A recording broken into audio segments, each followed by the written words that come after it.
Joan Rogers, along with her two daughters, Michelle 17 and Christy 14, left their home in Wilshire, Ohio on May 26, 1989 for a vacation in Florida. This was their first time leaving the state.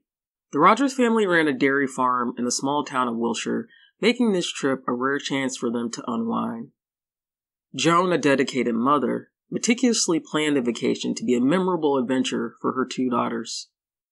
On June 1st, 1989, while in Tampa, the Rogers family took a wrong turn while trying to find their next hotel.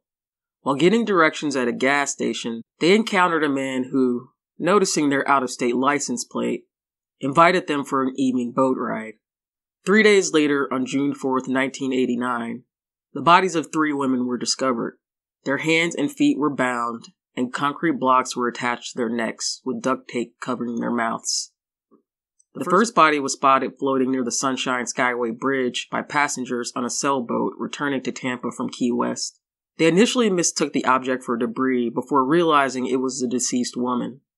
Within an hour, 2 more bodies were recovered from the bay, all showing signs of having been tied and gagged, with autopsies suggesting they had been thrown into the water while still alive. Fingerprint matches would confirm the bodies were those of Joan, Michelle, and Christy Rogers. Welcome to Black Rhetoric, and thanks for tuning in. As always, today's case focuses on the lives of victims of crime who are gone but not forgotten, and this video is dedicated to those who have never had their story told and are still waiting for justice. Let's get started. Jo Rogers, as she was known, was born Joan May Etzler on November 12, 1952 in Van Wert, Ohio. Growing up on a farm in the same county, she had a sheltered childhood, often dressing the family cat in baby clothes and pushing it in a stroller. She dated Hal Rogers in high school and married him shortly after graduation while expecting Michelle. Teenage Michelle was often described as beautiful with wavy brown hair that fell just past her shoulders. At Crestview High, where she had just completed her junior year, Michelle was an average student, recognized for her mix of shyness and a hint of wildness. She often kept to herself around unfamiliar faces, but also didn't mind being the center of attention. Christy was the baby of the family and 3 years younger than Michelle. She exuded a sense of openness, was outgoing, and carefree. During the Florida trip, Christy had just completed 8th grade at Crestview Junior High, which shared a campus with the high school, allowing the sisters to ride the same bus. Unfortunately, in the months and years leading up to their trip to Florida, the family had already faced significant trauma. John Roger was Hal's sibling and business associate on their family farm. Together they managed the farm, with John residing in a trailer next to the main house and working alongside the family. In their Ohio town, people had always considered John somewhat eccentric. He often donned Army fatigues and frequently spoke of undertaking missions for the Secret Service and CIA. However, the extent of his issues remained hidden until March 1988, when sheriff's deputies arrived at the farm to arrest him on charges of sexually assaulting a woman who lived in his trailer. This woman had previously dated John, but they were no longer in a relationship and were merely cohabitating. She reported to the police that one night, upon returning to the trailer, she was attacked by a masked man who handcuffed and blindfolded her while threatening her with a knife. When she reported the incident, she expressed to detectives her belief that the attacker was John, as she recognized his voice and claimed the assault had been recorded. Following this, detectives obtained a warrant to search the trailer, where they discovered a video of the assault inside a briefcase. As troubling as this discovery was, more shocking revelations were yet to unfold. Shortly after John's arrest, detectives called Hal and Joe to the sheriff's department for an important discussion. The briefcase not only held a video of the woman's assault, but also contained photographs of Michelle, some depicting her undressed and blindfolded. Further searches of the trailer and John's vehicle uncovered audio tapes featuring a girl, later identified as Michelle, who could be heard screaming and begging John to let her go. When the detectives questioned her about the photographs and recordings, she disclosed that her uncle had repeatedly raped her over the past 2 years, beginning when she was just 14. Michelle explained that John exploited the times when Hal and Joe were away from the farm, whether on weekend trips or other business. She recounted how he had bound her hands and assaulted her, threatening to kill her if she ever spoke out. Hal expressed that he would have killed John if he had known about the assault sooner. John Rogers, however, denied all allegations, claiming he was being framed. Michelle was reluctant to discuss the incidents with her parents, showed little interest in counseling, and had no desire to testify against her uncle. At one point, she even mentioned the possibility of leaving town if the case went to trial. So ultimately, the situation faded away, and Michelle was not required to testify in court. John Rogers eventually entered a no-contest plea regarding the assault on the first woman and received a prison sentence ranging from 7 to 25 years. Due to Michelle's hesitance to move forward, the charges against her were dismissed. Before the allegations against her uncle came to light, and before anyone grasped the extent of her struggles, Michelle managed to summon the strength and awareness to protect Christy. She kept a close eye on her, monitored her movements, and made efforts to avoid leaving her alone with John. Time and again, despite her own struggles, she fought to ensure Christy's safety. After the trauma of Michelle's abuse came to light, and the emotional fallout that followed, Joe and Hal knew their family needed a break. Hal, still struggling with depression and guilt, wasn't in a place where he could travel, but he encouraged Joe to take the girls and go, just the three of them. It had been a hard year, and they all needed space to breathe, to try and find a moment of peace. Joe took the lead in planning everything, carefully mapping out a route and choosing stops she thought would bring the girls joy. But once the idea wasn't to work or fix anything, it was simply to get away. Florida felt like the right choice. It was far, sunny, full of theme parks, and far removed from the dark cloud that had settled over their home. And so, in late May 1989, Joe and the girls left on their trip to see the Sunshine State. It was Monday, May 29th, and the trip's pace, already intense, was about to accelerate even further. The Rogers women had arrived in the heart of vacation land, ready to explore the vast tourist attractions scattered throughout the state. As Michelle had planned, they kicked off their adventures with a visit to SeaWorld that day. The following day, they headed to Epcot, and the day after, they explored Disney's MGM Studios. After their busy days, they returned to their hotel, the Gateway Inn, likely exhausted. On Thursday, June 1st, they departed from the Gateway Inn shortly after 10 a.m., getting back on I-4 towards Tampa. They arrived at their hotel, the Days Inn at Rocky Point, just before 12:30 p.m. After checking in, they grabbed a brochure for Busch Gardens and made their way to room 251 on the second floor, which overlooked Tampa Bay. After dinner that night, the three of them went back to their hotel room and took a few photos before they exited the Days Inn, climbed into their Calais, and drove toward the horizon they had just seen from the balcony. They had an appointment to attend. Unfortunately, they would not see the sun again.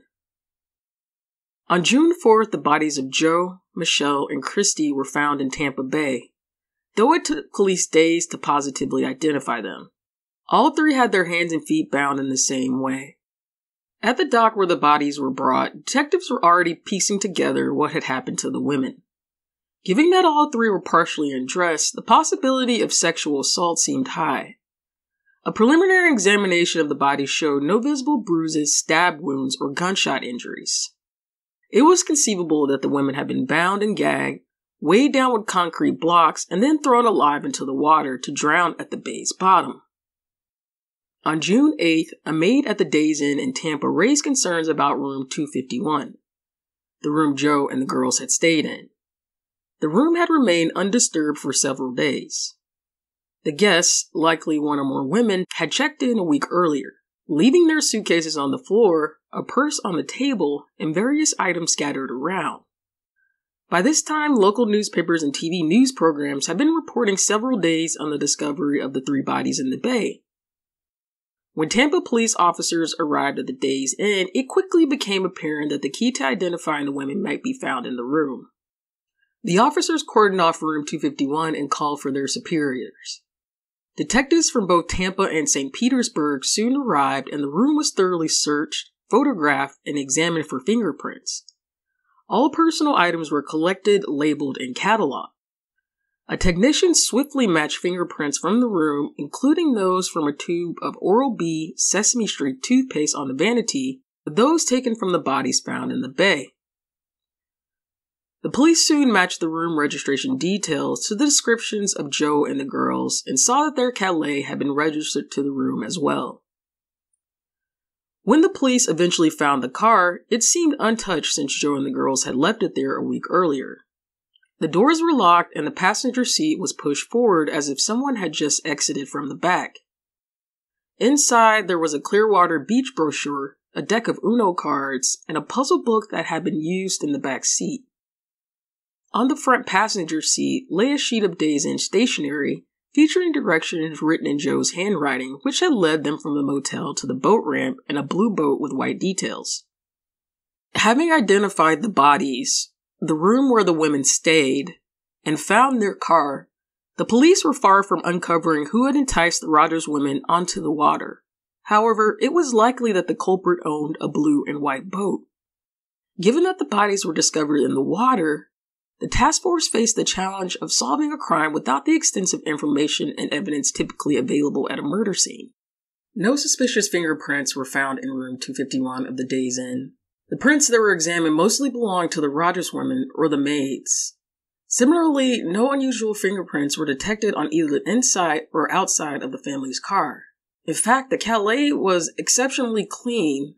The technician who examined the vehicle for prints noted that it appeared as if it had just been through a car wash. However, the contents of the car made it clear that it belonged to Joe Rogers and her family. It was even more clear that the Rogers women had encountered someone on the day of their deaths, likely upon their arrival in Tampa, who assisted them in reaching the motel. However, the identity of this individual and the circumstances of their meeting remain unknown. The exact circumstances surrounding the deaths of the three women were also unclear. Autopsies revealed that they had died from asphyxiation, but the medical examiner could not ascertain whether they had drowned or been strangled with the ropes found around their necks. Given that the bodies had been submerged for several days, it was impossible to determine if sexual assault had occurred. The most plausible scenario suggests that the women were bound and gagged, assaulted, and then disposed of in the water, one after the other. It appeared likely that the murderer took some sadistic enjoyment in forcing each woman to witness the suffering of the others. They sought advice from agents in the FBI's Behavioral Science Unit, aiming to create an initial profile of the type of individual capable of murdering three people in such a manner. They also consulted title experts at the University of South Florida who confirmed that, given the currents of Tampa Bay and the locations of the bodies, it would have been impossible for them to have been disposed of from land or a bridge. This reinforced the theory that the women had likely been lured to the boat ramp by someone who then took them out on a boat and killed them. This led investigators to revisit the directions Joe Rogers had written down and left in the car, indicating that she and her daughters were supposed to meet someone with a blue and white boat. Day after day, they described the boat in press releases and flyers seeking public assistance. They offered a $5,000 reward for any information that could lead to an arrest and conviction.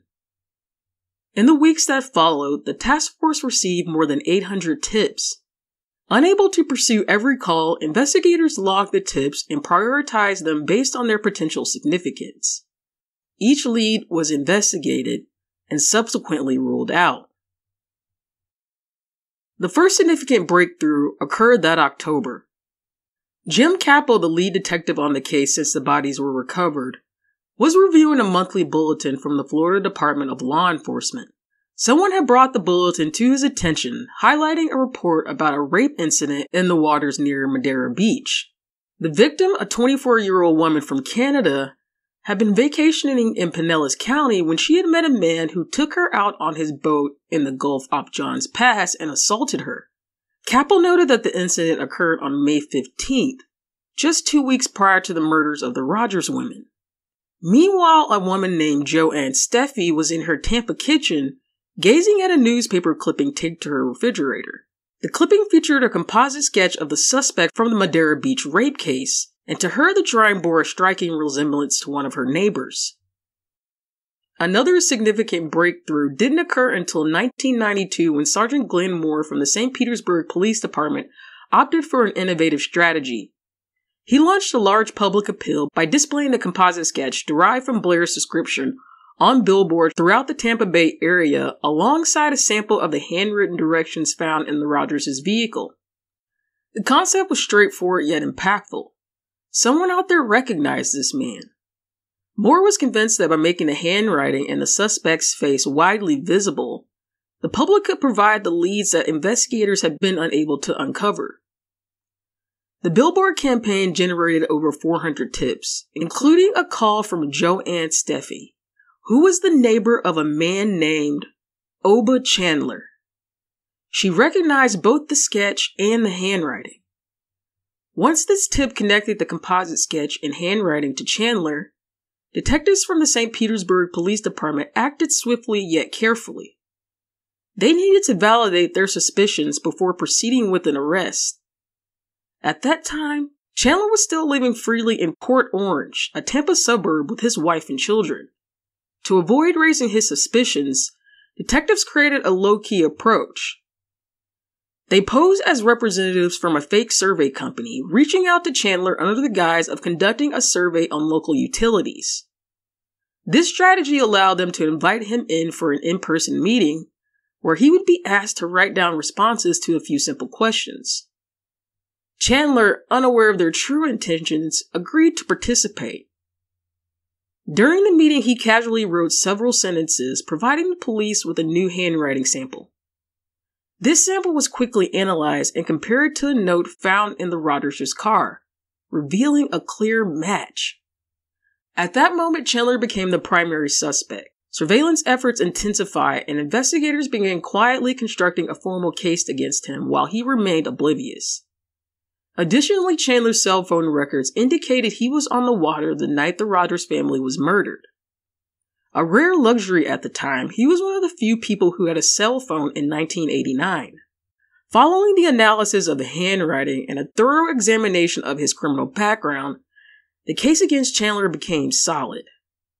On September 24, 1992, law enforcement took action. Oba Chandler was apprehended outside his residence without any resistance.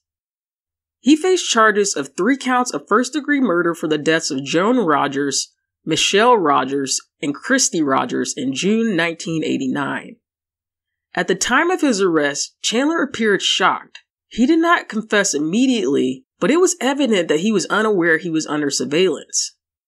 Investigators later disclosed that he had even taken his boat out of state, likely in an attempt to evade capture, but by that point, the evidence already surrounded him. Chandler had a long history of legal troubles dating back to his childhood. He was a con artist and habitual offender known for using multiple aliases and false identities, along with a criminal record and a pattern of unsettling, often violent behavior towards women. Although he enlisted in the Marines, he deserted shortly after. He had been married several times, exactly how many is unclear, and had fathered 8 children with 7 different women. Over the years, he claimed various professions, including X-ray technician, mechanical draftsman, apartment manager, and aluminum contractor. He seemed to take pleasure in instilling fear in others. He frequently threatened those around him, and in his younger years, he drove a black van adorned with a mural depicting a motorcycle rider racing through a graveyard. From the outset, the prosecution aimed for the death penalty, contending that Chandler had deceived the Rogers women into boarding his boat, sexually assaulted them, and subsequently murdered them to conceal his crimes. The defense argued that the case relied on circumstantial evidence, though, and insisted that Chandler's past should not determine his guilt. During his opening statement, Assistant State Attorney Douglas Crowe characterized the murders as deliberate, horrific, and predatory. He outlined the sequence of events detailing the Rogers family's arrival in Florida, their meeting with Chandler, and their last night alive. Crowe informed the jury that Chandler exhibited a consistent behavior. He targeted female tourists, offered them assistance, and then led them into perilous situations. The defense was largely unyielding, concentrating on the absence of physical evidence. No DNA or fingerprints linking Chandler to the boat or the victims. However, the prosecution was armed with substantial circumstantial evidence and compelling witness accounts. A key element of the prosecution's argument was the handwritten directions discovered in the Rogers vehicle. Forensic experts confirmed that the handwriting matched Chandler's. The directions were written in a casual yet distinctive manner, and Chandler had inadvertently provided an ideal comparison during the phony survey set up by detectives. Cell phone tower signals indicated his phone was active in the Tampa Bay area around the time the murders took place. This was significant because Chandler had previously informed investigators that he was not in the vicinity during that period. The cell data directly undermined this alibi. Multiple witnesses also reported seeing a boat resembling Chandler's in the area that night. One witness claimed to have seen a man and 3 women leave the dock together and never return. The boat was described as white with blue stripes, matching Chandler's vessel. A particularly impactful moment occurred when Judy Blair, the woman Chandler had assaulted just weeks before the Rogers murders, testified. Her account closely resembled the details of the Rogers case, leaving the courtroom in shock.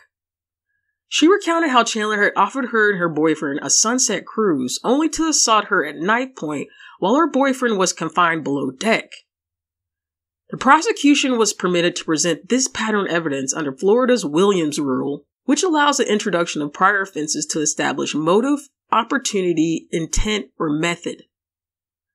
Her composed yet distressing testimony portrayed Chandler as a predatory repeat offender who used his boat as a means to ensnare victims. By the end of his trial in November 1994, Oba Chandler was found guilty on all 3 counts of first-degree murder. Judge Susan Schaefer delivered 3 distinct death sentences, one for each victim, focusing on the fact that the murders occurred alongside other felonies such as sexual battery and kidnapping. Chandler was executed by lethal injection on November 15, 2011 at Florida State Prison, approximately 2 decades after his conviction.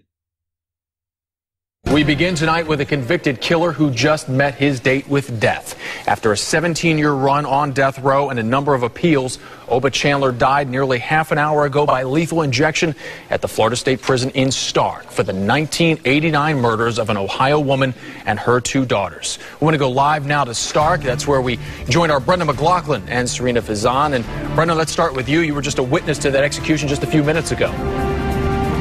Yeah, Jameson, as a matter of fact, the hearse carrying the body of Oba Chandler just left the prison yard right here and is headed to the Alachua County Medical Examiner's office for an autopsy. That's standard procedure. I have no gruesome details to tell you because I have to say this was the most sterile, peaceful, calm punishment you could possibly imagine. Let me tell you, first of all, how this was laid out. I was in the witness room with about 30 other people. I was in the back row, which was elevated right in the center, so I was able to see quite clearly what was going on. In front of me, there were 3 prosecutors from the Pinellas Pasco State Attorney's Office, which is a little bit unusual. They were here to see this case through. In the front row, family members of the victims, in this case, Hal Rogers, who nobody expected to come. He told everybody he wasn't going to be here. He was there in the front row center with another 2 family members and a family friend.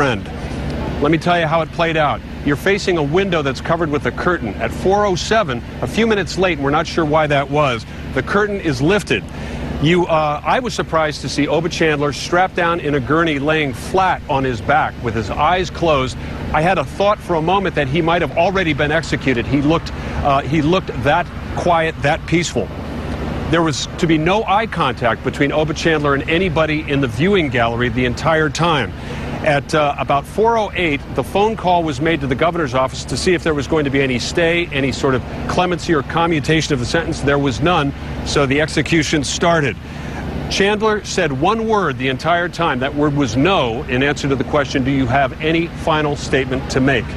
The 3 drugs are then dispensed, and it's not dramatic. These drugs are dispensed behind the wall. You don't see when this happens or exactly how it happens, but there are 3 drugs, one that knocks him out, the second one stops the lungs from breathing, and the last one stops the heart. He was declared dead at exactly 7:25, and he was loaded into a hearse and taken to the coroner's office for the autopsy.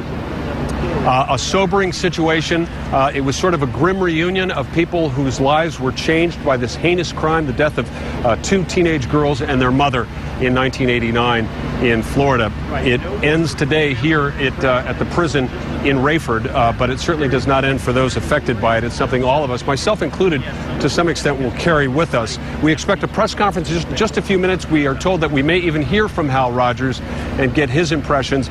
Maybe he can explain why he decided, after all, to come here and see the execution of the man who killed his wife and 2 daughters. Michelle Rogers was only 17 when her life was tragically cut short in an unimaginably brutal manner. She was raped, bound, and drowned in the dark waters of Tampa Bay. The same happened to her younger sister, Christy, who was just 14. Their mother, Joan, endured the same and was forced to watch it all. Oba Chandler was just like John Rogers, another man taking advantage of women and girls. The 3 Rogers women, and Christy, again, was just a girl, so was Michelle, to be honest, were deceived by a man who appeared friendly, offering directions of what seemed like a kind gesture, but then he just betrayed their trust and turned it into a weapon against them.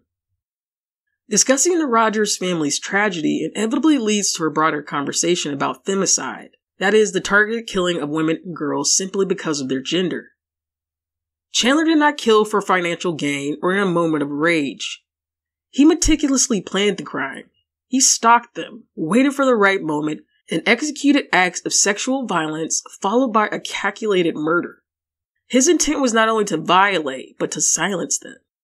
Femicide often reflects this same desire, to exert control and erase the existence of women and girls. This is the reality of femicide.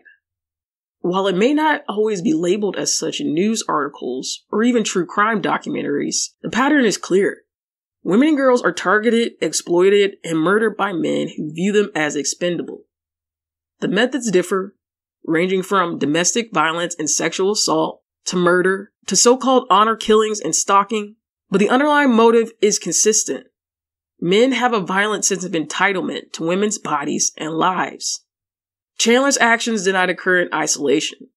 They took place in a society where girls like Michelle and Christy and Joan are repeatedly let down. First by families that ignore abuse, then by systems that fail to recognize patterns, and ultimately by a culture that regards gendered violence as simply an anomaly rather than a widespread issue, which it is. Chandler murdered these 2 girls and their mother because he believed he could evade consequences. And for years, he succeeded. The experiences of Michelle, Christy, and Joan were intensely personal, yet they are not isolated incidents. Their narrative is part of a larger, tragic trend of femicide, where violence against women is not only prevalent, but often anticipated, and in many instances is preventable. This is what makes their deaths so chilling. Not just the brutality of the acts, but the unsettling familiarity of such occurrences. The Rogers women, Joan, Michelle, and Christy, were entitled to safety, independence, and living full lives. Joe, Michelle, and Christy should have been able to live in a world that safeguarded them instead of allowing them to fall through the cracks and become victims, not once, but over and over again. This world, we still have work to do. And this concludes today's story. For more true crime cases and celebrity stories, check out the Black Rhetoric homepage. Until next time.